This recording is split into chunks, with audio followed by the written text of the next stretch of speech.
매 주일 우리 영적 병법이라고 하는 주제로 함께 말씀을 나누고 있습니다. 혼탁하고 혼돈스럽고 혼란스러운 이 세상에서 우리가 어떻게 승리할 건가? 세상은 마귀의 관계가 통하는 곳이 분명합니다. 유혹과 속임수가 통하고요, 물질과 명예가 통하고 과학과 상식이 통하는 세상입니다. 마귀는 이렇게 눈에 보여지는 것들을 통해서 우리를 유혹합니다. 그 눈에 보여지는 것들은 참 그럴싸하고 멋있어 보이고 아름다워 보입니다. 그래서 많은 사람들이 그 유혹에 넘어가는 거죠. 엊그저께 우리 박원순 서울시장 자살을 이 사건을 보면서 참 충격을 금치 못했습니다. 그러면서 그런 생각이 들어요. 정말 한없이 연약한 인간의 실존을 다시 한번 절감하게 되었습니다. 또한 도적질하고 죽이고 멸망시키는 마귀의 관계가 통하는 세상이구나 라고 하는 것도 여실히 깨닫게 되었습니다. 유혹이 통하고 죄가 통하고 불법이 통하는 세상, 결국 죽을 줄 알면서 잃을 줄 알면서도 그 미끼를 덥석 무는 사람들.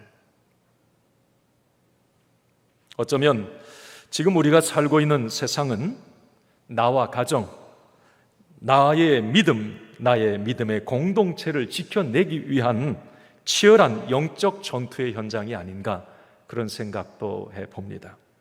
사랑하는 성도 여러분, 우는 사자처럼 집요하게 먹잇감을 찾아다니는 마귀의 표적이 되지 않도록 늘 깨어있기를 간절히 소원합니다.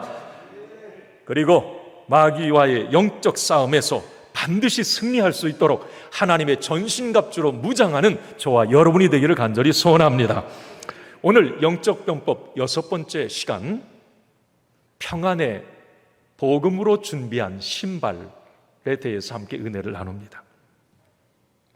오늘 15절 본문 말씀을 같이 읽겠습니다. 평안의 복음이 준비한 것으로 신을 신고. 자, 사도 바울의 권면이에요. 평안의 복음이 준비한 것으로 신을 신어라. 제가 이 영적 병법, 지금 진리의 허리띠, 의의 호심경, 이 허리띠와 호심경, 그 갑주 맞거든요. 그런데 제가 좀 의아했던 것은, 여러분, 신발도 이 갑주입니까? 좀 의아하다는 생각도 들었어요. 그런데 사도 바울은 이 신발에 아주 중요한 복음이라고 하는 것을 거기에 갖다 붙여놨어요. 신발도 하나님의 전신갑주에 속하는 것일까? 왜 그럴까? 자, 오늘 우리는 말씀을 통해서 이제 이 부분을 함께 나눌 건데, 제가 이 말씀을 묵상하면서 이 신발, 갑주를 깊이 생각해보고 또 생각해보면서 이 사도 바울이 참 영적 통찰력이 있구나, 그 생각을 다시 한번 했어요. 왜 그러냐면, 여러분, 질문 드려볼게요. 신발의 목적이 뭡니까? 여러분, 왜 신발 신으세요? 자, 오늘 신발 신고 오셨죠? 여기 맨발로 오신 분 안 계시잖아요. 여러분, 신발의 목적은 이 발을 보호하기 위함이죠. 만약에 발이 조금이라도 아프거나 다치거나 불편하면 걷질 못합니다. 여러분, 전쟁터에서 병사가 걷질 못하면 전쟁할 수 없는 거예요. 백전백패할 수밖에 없는 거죠. 그래서 사도 바울은 어쩌면 그것을 생각했던 것 같아요. 당시 에베소 지역에 로마 군대가 주둔해 있었고, 그 병사들을 보면서 그들의 신은 신발을 보면서 그걸 복음과 연결시킨 이 사도 바울, 통찰력이 있습니다. 여기 우리 남자분들 군대 가면, 저도 이 군 처음 가서 가장 불편했던 게 전투하시는 거였어요. 와, 무겁고 너무 불편해요.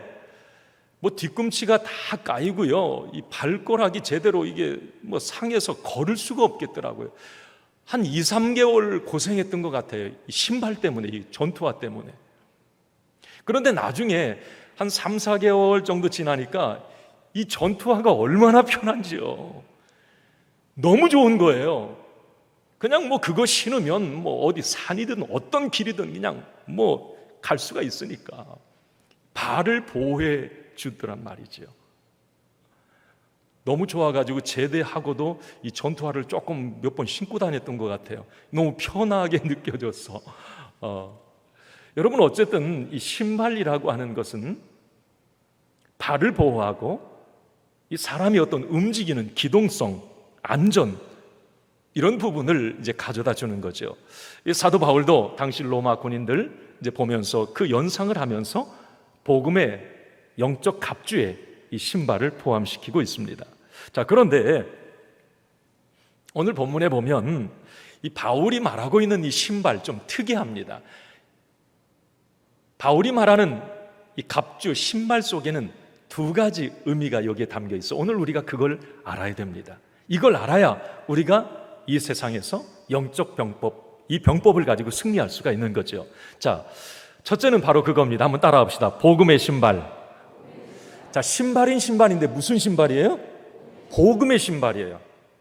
자, 여기서 우리가 중요한 것은 진리의 허리띠에서 허리띠가 중요한 게 아니라 진리가 중요해요. 의의 호심경에서 호심경이 중요한 게 아니라 의가 중요하다고 말씀드렸어요. 여기 복음의 신발에서도 중요한 건 신발이 아니라 복음이에요. 한번 따라합시다. 복음의 신발. 신발은 신발인데 복음을 재료로 해서 만든 신발, 그렇게 좀 이해하셔도 될 것 같습니다. 재료가 복음이니까, 신발의 재료가 복음이니까 이 복음의 신발은 얼마나 가치가 있을까요? 이건 대단한 거예요. 여러분, 복음은 생명이고 복음은 예수 그리스도이기 때문에 이 복음의 가치는 엄청난 겁니다. 이 복음의 신발, 이건 값으로 매길 수 없는 거죠. 여러분, 세계에서 가장 비싼 신발 얼마나 갈까요? 여러분, 얼마짜리 신발 신으셨어요? 얼마 전에 이 경매에 나와서 이제 판매가 됐는데 7억 원의 신발 판매됐죠. 신던 거. 마이클 조던이 신던 나이키 에어 조던 7억 원에 팔렸어요. 야, 신발 하나에 7억 원 대단하다. 자, 그런데 복음의 신발, 이건 값으로 매길 수가 없는 거예요. 오늘 사도 바울이 말해요. 자, 복음의 신발은 복음 전파와 연관이 있습니다. 즉, 주의 복음은 땅끝까지 전파되어야 한다고 하는 것을 의미하는 거죠. 왜냐하면 복음이 전파되는 곳에는 살아나고 회복되는 역사가 일어나기 때문에 그렇습니다. 복음이 선포되는 곳에는 귀신이 떠나가고 악한 영들이 묶이는 역사가 나타나기 때문에 그렇습니다. 그래서 복음은 끊임없이 신발처럼 어디든지 들어가서 전파되어야 하는 것이죠. 복음은 사단을 묶는 영적 무기가 맞습니다. 여러분, 복음이 들어가는 지역, 복음이 들어가는 종족, 나라마다 어떤 역사가 일어났죠? 우리 한국에 1884년 5년 처음 기독교 복음이 들어올 때 그 이후에 우리 구한말, 우리 한국에 어떤 역사가 일어났습니까? 복음 때문에 미신과 주술과 우상의 단들이 무너집니다. 세계 곳곳에 지금도 복음이 들어가면 이런 역사들이 일어납니다. 잘못된 관습, 부정과 부패가 정화가 됩니다. 복음이 들어가면 자살의 영, 음란의 영이 묶이게 됩니다. 배웠던 못 배웠던, 가졌던 못 가졌던 개인에게 주의 복음이 들어가면 개인이 풍성한 삶을 누리게 됩니다. 이것이 바로 복음의 능력입니다. 이 복음이 뒤틀리니까 기독교 국가에서도 이 복음이 제대로 역사를 하지 못하니까 여러 가지 잘못된 현상들이 일어나는 거죠. 정말 순수한 복음이 심어지는 개인과 가정과 나라와 민족은 살아나고 회복되고 생명의 역사가, 열매들이 풍성해짐을 믿으시기 바랍니다. 이게 복음이에요. 그래서 이 복음이 능력인 거예요. 이 복음은 신발이 되어서 곳곳 세계 방방곡곡에 들어가야 된다고 오늘 사도 바울은 말하고 있는 겁니다. 그래서 복음의 신발이에요. 여러분, 고 박원순 시장의 아들 박주신 씨는 크리스천 리더입니다. 제자들을 양육하는 아주 신실한 리더예요. 그가 몇 년 전에도 늘 하는 말이 그거였어요. 나는 가장 부러운 게 우리 가족들 중에 예수 믿는 사람이 없다는 거예요. 그런데 자기는 가장 부러운 게 온 가족이 예수 믿는 거다. 그러면서 그 박주신 씨가 그랬어요. 우리 아버지는 세상의 리더인데 우리 아버지가 예수를 믿지 않는 게 나는 가장 안타깝습니다. 그 이야기를 했습니다. 고 박원순 시장도 우리 아들은 진짜 예수쟁이다 그렇게 말할 정도였으니까. 저는 그런 생각을 해봐요. 만약에 고 박원순 시장에게 진짜 복음이 들어갔다면 어땠을까? 유혹에 넘어갔을까? 자살로 그 인생을 마감했을까? 진짜 복음이 그에게 심겨졌다면 그의 인생 결론이 어떻게 달라졌을까? 여러분들이 한번 생각을 해보십시오.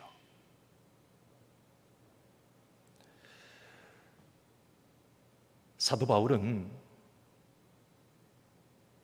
에베소 지역에 이렇게 생명의 복음을 전하면서 자기가 고백한 내용이 있어요.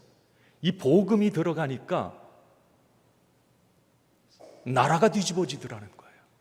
이 복음이 들어가니까 개인이 살아나더라는 거예요. 어둠이 물러가더라는 거예요. 귀신이 떠나가더라는 거예요. 복음이 진짜 들어가니까 복된 역사들이 일어나더라는 거예요. 그게 에베소서에서 계속 나옵니다. 그러면서 마지막 우리 본문 에베소 6장에 성도들이여 하나님의 전신갑주를 당신들은 입으십시오 라고 결론을 맺는 거예요. 여러분, 에베소 2장 2절 말씀해 보면 사도 바울이 이런 얘기를 해요. 같이 한번 읽습니다. 시작. 그때에 너희는 그 가운데에서 행하여 이 세상 풍조를 따르고 공중권세 잡은 자를 따랐으니 곧 지금 불순종의 아들들 가운데 역사하는 영이라. 이게 무슨 말입니까? 우리 오늘 본문 에베소 6장 봤는데 2장에 나오는 얘기예요. 사도 바울이 에베소 지역에 가서 이제 복음을 전하잖아요. 이게 사도행전 19장에 보면 에베소 지역에서 복음 전할 때 일어나는 일들이 자세히 나옵니다. 자, 사도행전 19장 말씀에 보면 이런 일들이에요. 에베소 지역에 이제 사도 바울이 복음을 전했어요. 그런데 놀라운 일들이 일어납니다. 거룩한 변화가 그 에베소 지역에 일어나게 되는데 바울이 손수건만 얹어도 병자가 낫고 귀신이 떠나갑니다. 복음이 선포될 때에 에베소 지역에 아데미 여신, 제가 첫째 시간에 말씀을 드렸어요. 아데미 신전이 있고 음란한 그 우상 숭배의 도시가 하나님께로 돌아오는 역사가 일어납니다. 무당들, 사도행전 19장에 보면 스게와의 7 아들이 회심을 하고 죽게 돌아옵니다. 마술을 행하는 사람들이 책을 다 불살라버려요. 그리고 죽게 돌아옵니다. 이런 생명의 역사, 변화의 역사가 복음이 들어가니까 일어나더라는 거지요. 그래서 사도 바울은 에베소 2장 8절 말씀에 이렇게 말씀을 합니다. 같이 읽습니다. 너희가 그 은혜에 의하여 믿음으로 말미암아 구원을 받았으니 이것은 너희에게서 난 것이 아니요 하나님의 선물이라. 막 복음이 들어가니까 변화되고 회복되고 구원받는 하나님의 백성들이 일어나고 이런 역사들이 일어났던 거예요. 여러분, 복음은 이렇게 개인에게, 가정, 사회, 국가에 복된 소식입니다. 좋은 소식이에요. 그래서 이 복음은 신발이 되어서 땅끝까지 전파되어야 하는 것입니다. 예루살렘과 온 유대와 사마리아와 땅끝까지 이르러 저와 여러분들이 복음의 신을 신고 증인이 되어야 합니다. 그래서 복음은 신인 거예요. 복음의 신발. 여러분 한번 생각해 보세요. 로마서 10장 13절에도 누구든지 주의 이름을 부르는 자는 구원을 얻으리라 그래요. 자, 그러면 주의 이름을 부르기 위해서는 어떻게 해야 합니까? 복음이 그 사람에게 전해져야 되는 거 아니에요? 그 사람이 복음을 들어야 되는 거 아닙니까? 여러분, 복음을 통해서 구원받는 역사는 두 가지예요. 하나님의 주권적 선택이 하나입니다. 여러분, 이스라엘은 하나님이 주권적으로 선택했어요. 아브라함 하나님이 주권적으로 선택했습니다. 하나님의 주권적 선택을 통해서 복음으로 이렇게 구원받는 역사가 일어납니다. 그리고 또 하나는 전파하는 자들을 통해서 복음이 들어가고 구원받는 역사가 일어나는 거예요. 그래서 사도 바울은 로마서 10장 15절에 이렇게 말씀을 하고 있습니다. 보내심을 받지 아니하였으면 어찌 전파하리요? 기록된 바 아름답도다 좋은 소식을 전하는 자들의 발휘함과 같으니라. 보내심을 받지 아니하는, 보내심을 받은 사람이 없으면 구원받는 사람이 일어날 수 없다는 거예요. 그래서 주의 복음을 들고 그 복음의 신을 신고 산을 넘는 자들의 발이 그렇게 아름답다는 거예요. 오늘 로마서 10장 15절의 이 사도 바울의 이 말씀은 바울이 이사야 52장 말씀을 인용한 거예요. 이사야 52장 7절 말씀 한번 같이 읽습니다. 시작. 좋은 소식을 전하며 평화를 공포하며 복된 좋은 소식을 가져오며 구원을 공포하며 시온을 향하여 이르기를 내 하나님이 통치하신다 하는 자의 산을 넘는 발이 어찌 그리 아름다운가. 아멘. 좋은 소식을 전하며 평화를 공포하며 구원을 공포하며 이 복음을 전하는 자들의 발이 어찌 그리 아름다운가. 그래. 여러분, 이제 우리는 이 복음이 신발이라고 하는 것, 복음이 신발처럼 곳곳을 누비고 지나갈 때에 마귀의 역사들이 묶이고 마귀의 견고한 진들이 파괴된다고 하는 것을 사도 바울은 분명히 말씀하고 있는 거예요. 이제 저와 여러분들은 아직도 어둠의 영들에 묶여있는 사람들이 있어요. 멀리 생각하지 말고 우리의 가족들부터 생각을 해봅시다. 나의 부모님, 나의 자녀들, 내 남편, 내 아내, 내 형제, 친척, 피부치들을 한번 먼저 생각해 보세요. 아직도 복음이 그에게 들어가지 않았다면 여러분, 어둠의 영에 그 영혼은 붙들려 있는 겁니다. 어둠의 영은 죽이고 도적질하고 멸망시키는 것, 죄의 삭스를 통해서 사망에 이끌어가는 것, 그게 어둠의 영들의 실체예요. 그게 마귀의 관계입니다. 그런데 복음이 들어가면 이런 어둠의 역사들이 중단되는데 저와 여러분들은 이 복음의 신을 신고 이제 가장 가까이 우리의 가족들에게 이 복음이 들어갈 수 있도록 여러분 기도하고 선포하고 전파해야 될 줄을 믿습니다.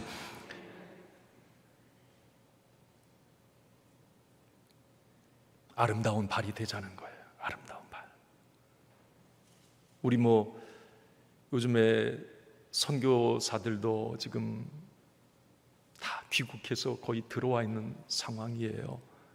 우리 먼 곳 못 가요. 지금 해외로 복음 전파하러 갈 수가 없어요.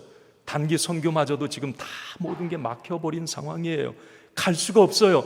주의 사랑을 어떻게 나눌 수가 없어요. 자, 그러면 이 코로나 상황 가운데 저와 여러분들은 복음이 능력임을 우리가 알았고 복음 때문에 내가 하나님의 자녀가 되었고 내가 구원과 영생과 천국을 얻었다면 이 복음이 나의 가장 가까운 가족들 누군가에게 이 복음이 필요하다면 전해야 되는 거예요. 우리는 산을 넘는 자들의 아름다운 발이 되어야 합니다. 그럴 때 어둠의 영들이 떠나갑니다. 복음이 들어가면 어둠의 영들이 떠나가게 되는 것이죠. 또 하나 여러분, 두 번째는 복음의 신은 맞는데, 자, 어떤 신발인가? 두 번째는 한번 따라합시다. 평안의 복음의 신. 다시 한번 평안의 복음의 신. 자, 복음의 신발 맞아요? 복음은 신발과 같이 곳곳으로 누이고 들어가야 합니다. 자, 그런데 그 복음의 브랜드가 하나 붙어 있어요. 어떤 브랜드가 붙어 있어요? 평안. 나이키가 붙어 있는 게 아니라 평안이 거기에 딱 붙어 있어. 평안의 복음의 신발. 자, 여러분, 평안이라고 하는 것, 이제 복음의 브랜드예요.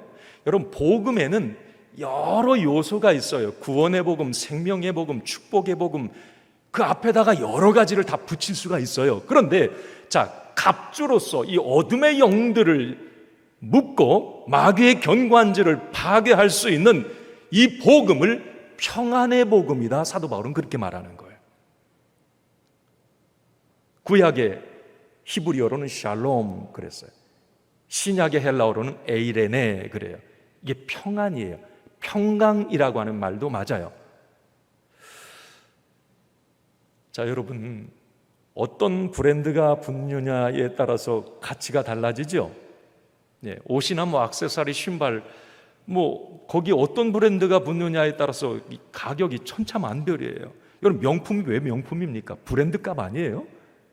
뭐 그게 뭐 대단히 뭐가 이게 뛰어나서 그런 것보다도 이 브랜드, 자, 복음의 브랜드가 평안이다.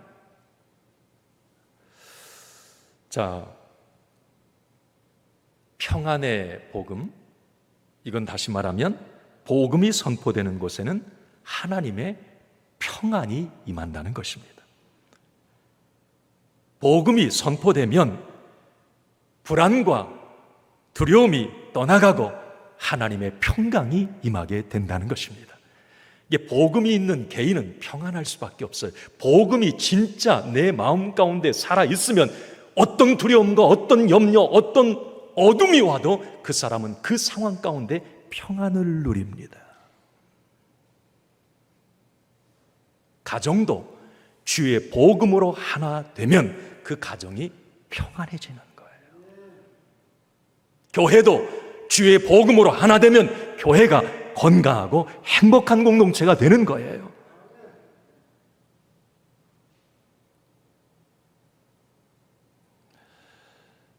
자, 그렇다면 왜 복음의 신발인데 이 평안의 복음의 신발을 신고 우리는 영적 싸움을 싸워야 되는가? 이 평안의 복음이 주는 유익과 능력은 뭘까라고 하는 거예요. 여러분, 첫 번째 한번 같이 읽어봅시다. 자, 시작. 평안의 복음은 하나 되게 하기 때문입니다. 우리가 왜 평안의 복음의 신발을 신고 곳곳을 누벼야 되는가? 왜 평안의 복음을 신고 영적 싸움을 싸워야 되는가? 이 평안의 복음은 하나 되고 연합하게 하기 때문에 그렇습니다. 그러니까 복음이 들어가면요, 자꾸 하나 돼요. 복음이 들어가면 자꾸 뭔가 뭉치고 연합이 됩니다. 이게 복음의 역사예요. 예를 들면 하나님과 우리 사이는 죄로 말미암아 단절이 되어버렸어요. 원수되었다. 사도 바울은 계속 그렇게 표현합니다. 원래 하나님과 우리 사이는 원수된 분리가 되어버렸어요. 그러나 주의 복음이 들어왔습니다. 예수 그리스도 십자가와 부활, 그 복음을 내가 믿음으로 말미암아 하나님과 나와의 원수되었던 관계는 자녀의 관계로 바뀌어버렸습니다.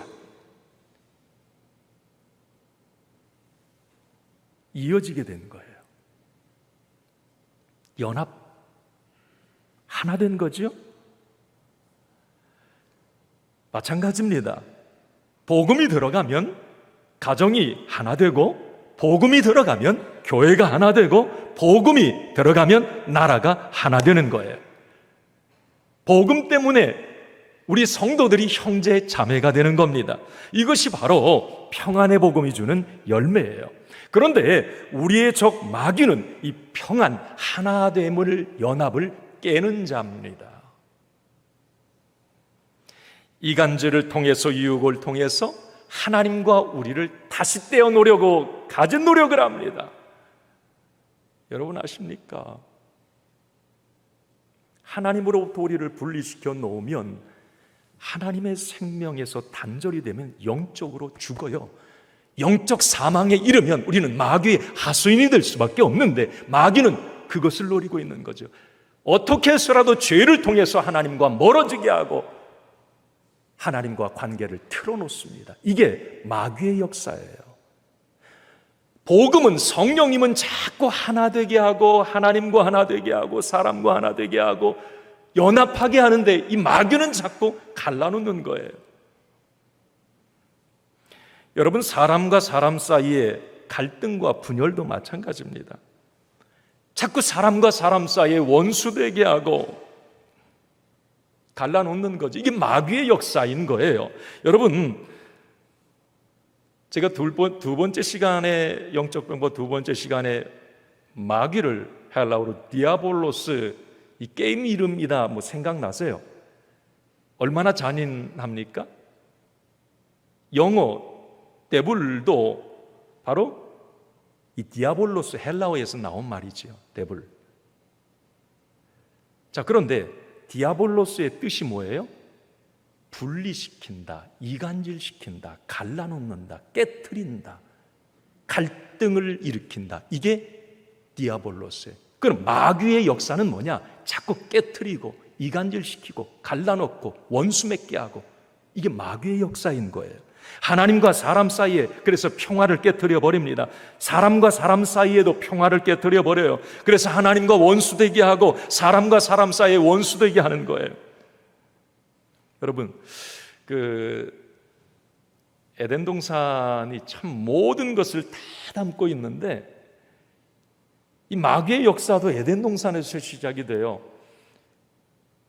에덴이 얼마나 행복한 공동체입니까? 모든 것을 다 누릴 수 있는 풍성함이 에덴에 있었어요. 마귀는 하나님과 늘 함께 거니는 아담과 하와 얼마나 행복했겠어요? 그 사이를 이간질시켜 놓습니다. 하나님과 아담과 하와 사이를 갈라놓죠. 떼어놓아요. 고통과 저주가 거기에 들어가게 합니다. 그런데 그 다음에 일어난 게 뭐예요? 사람과 사람 사이, 아담과 하와도 둘이 갈등을 일으키게 하죠. 너 때문에 자꾸 갈라놓는 거예요. 지금도 세상에 공중권세 잡은 이 어둠의 영 마귀는 개인의 마음에 불안과 두려움을 갖게 하고 가정의 평화를 깨뜨려 갈등을 조장하고 교회 속에 침투하여 평화스러운 사랑의 공동체를 분열시키고 사회 속에 들어가 대립과 갈등, 낙심과 절망으로 평화를 깨뜨려 버리는 거죠. 그래서 여러분, 이제 그렇게 생각하시면 돼요. 복음이 왜 평안의 복음인가? 왜 복음에 평안이라고 하는 브랜드를 붙여놨는가? 이 마귀의 역사는 자꾸 갈라놓고 깨뜨리고 이간질시키는 것인데 이 복음이 들어가면 하나 되고 연합된다, 이 말, 평화가 이루어진다, 이 말이죠. 그래서 앞으로 여러분, 가정과 교회, 공동체, 사회에서 자꾸 갈등과 분열, 다툼, 깨어짐, 원수 맺는 일이 일어난다? 이건 분명 마귀의 역사인 것을 여러분 아셔야 합니다. 마귀의 관계에 보기 좋게 넘어간 거예요. 마귀는 갈등과 분열, 다툼, 깨어짐을 통해 결국 행복의 공동체를 파괴해버립니다. 복음의 역사, 성령님의 역사가 아니라고 하는 거죠. 따라서 우리는 이런 마귀와의 영적 싸움에서, 평화를 깨트리는 마귀와의 영적 싸움에서 승리하기 위해서 바로 예수 복음의 이 평안의 복음을 저희들이 가지고 이걸 신으로 신고 나아갈 때 우리는 영적 싸움에서 승리할 수 있는 것입니다. 그리고 복음이 평안의 복음, 그게 신발, 발로 신고 가야 될 이유는 뭐냐면 이 평안이라고 하는 것은 마귀를 이길 수 있는 가장 강력한 무기이기 때문에 그렇습니다. 같이 한번 읽습니다. 시작. 평안은 마귀를 이길 수 있는 강력한 무기이기 때문입니다.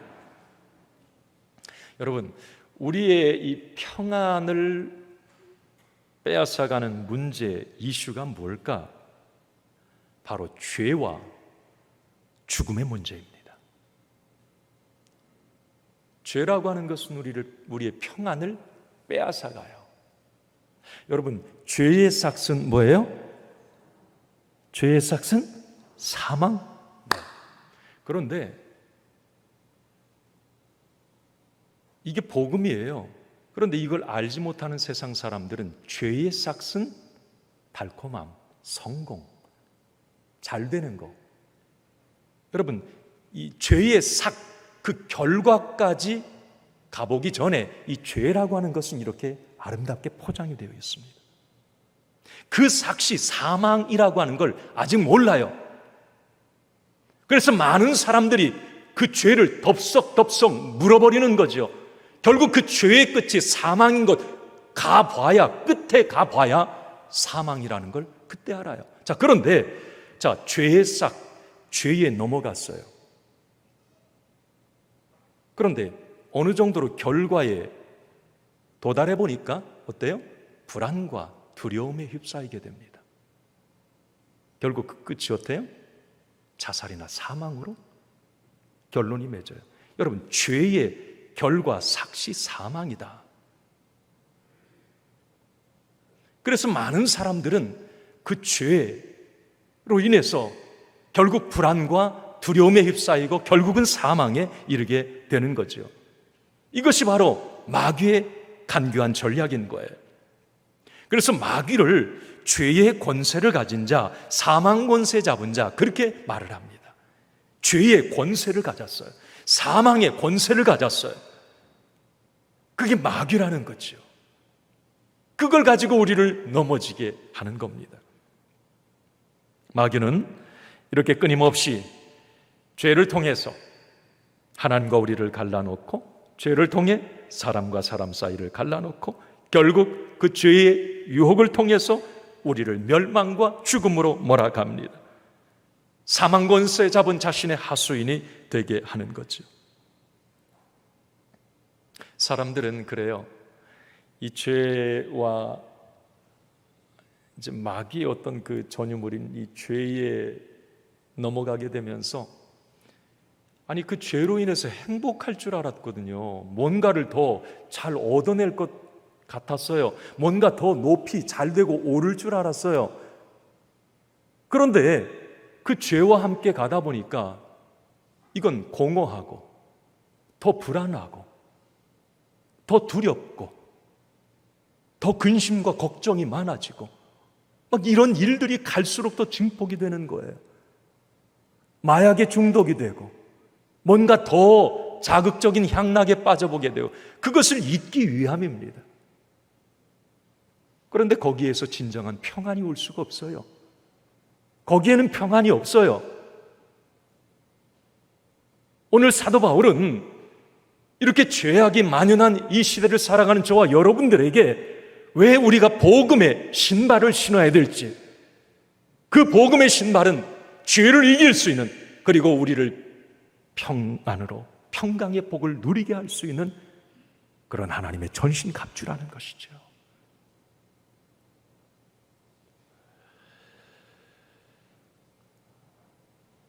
여러분, 예수님이 죄와 사망의 권세를 이기신 예수님, 죄와 그 사망도 이기신 예수님, 그 예수님이 복음인데, 그 예수님이 부활하신 이후에 온 인류에게 주신 첫 메시지가 뭡니까? 요한복음 20장 19절이에요. 같이 읽습니다. 예수께서 오사 가운데 서서 이르시되 너희에게 평강이 있을지어다. 아멘. 그 당시에 예수님 십자가 지시고 죽으셨어요.